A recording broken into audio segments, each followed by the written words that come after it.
white hot.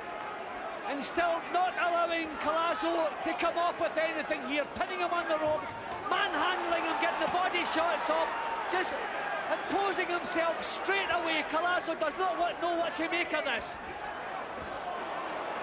Well, the Hatton camp think he'll be a better welterweight than he was a light welterweight, and he was some light welter. Ask Costa's you.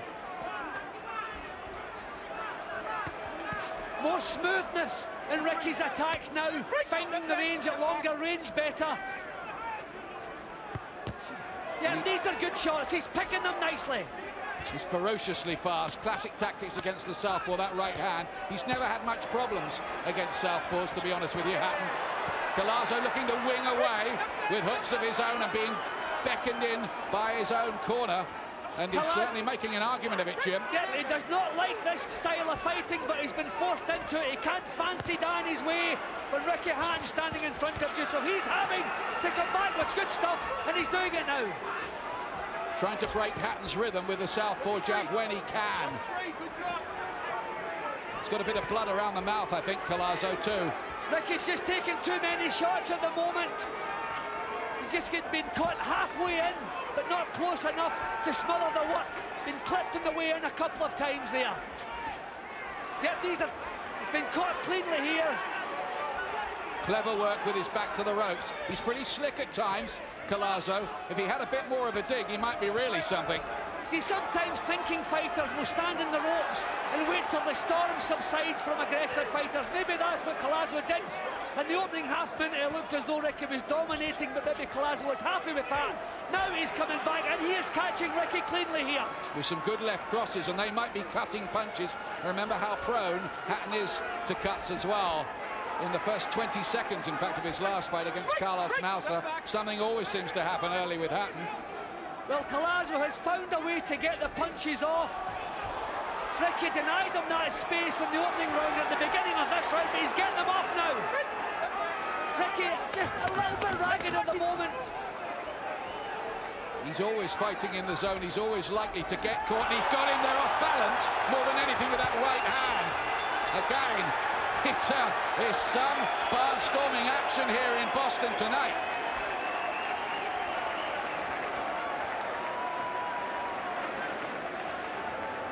Hooking, he's aware of it, he's covering between. Just now and again, just finish on some straight stuff. Well, obviously, you're winning now fucking huge. But you're just a little bit over ego, not catching him clean. With a little bit more precise patience, you'll catch him clean better. Finish on the left hook as well, especially when you're in close. Don't lunge with it, but finish on it when you're in close. It's always there. I want to give you some straight stuff. He's anticipating the hooks too much, you know what I mean? Yeah. Just mix up a little bit more. Give him some feints in that. I don't want you hanging around on the outside. No, I want the intense pressure, but a little bit smart. You get a bit carried away with yourself, yeah? Calm, impressive in the corner, Billy Graham. Yeah, he is, but Collazo got home with a lot of clean punches in the second round. Certainly not out of the fight, not by any means. Hatton gets in with two good left hooks. Back came the right hook again of Collazo, who's very quick with his hands, almost blurring hand speed at times from him. This is not a bad fighter. He said, I'm no tune-up for anybody, believe that. Yep, Ricky trying uppercuts now. Just getting a little bit closer. Manhandling Collazo again, but there's that jabbed, solid southpaw jab from Collazo. Well, Collazo's camp was saying all week that he was going to box on the retreat, try to hold, and I wondered why they were saying it so publicly. Anything but that, his tactics. He's looking to break Hatton's rhythm with that southpaw lead, and to some extent, it's working a bit. Ian, I think there's a possibility he wanted to do it on his back foot, but you can't do that with Ricky Hatton. He'll steamroller you right out of the fight. Collazo tried it. He's having to stand his ground, but he's making not a bad job of it. And looking to make his status as the full-blown welterweight, the established welterweight, the man who's been a welterweight since he was 15, tell in this fight. If it goes long, might that extra natural strength become more of a factor? There's a bit of blood around here somewhere. Yeah, I think it's on his, it looks like his forehead there. Difficult to see, we don't have the angle at the moment. That's what's happened. It's Collazo cut, not Hatton for once. Yeah, I think he's cutting the forehead, Ian, just obviously a clash of heads. Well, the big worry we had was Ricky cutting. It doesn't look a bad one. No signs of blood, so thankfully not serious. By the way, Collazo's got off the floor to win before in his career against Marcos Primera.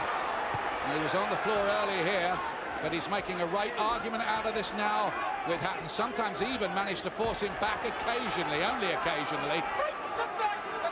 Ricky back to the tactics of the smash and grab, getting his punches off and then stopping. Here we can see him wrapping his hands round Collazo, not allowing him to come back with stuff. It's strange, we thought Collazo would have won with a smash and grab routine. Lovely fast-handed attack from Collazo there. That hand speed is troubling Hatton.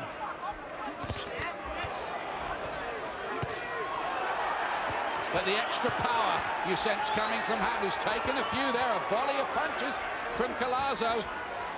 Ricky is outworking Collazo in this round, but still maybe taking more punches than he's used to doing. Ricky usually keeps the other fellow so busy that he can't come back with much. Maybe the difference in weight, a full welterweight, Collazo is able to stand there with him.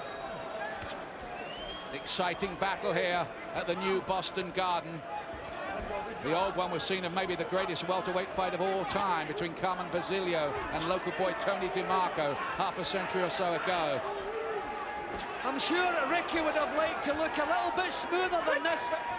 He's always had to force the action, but there's not that smoothness.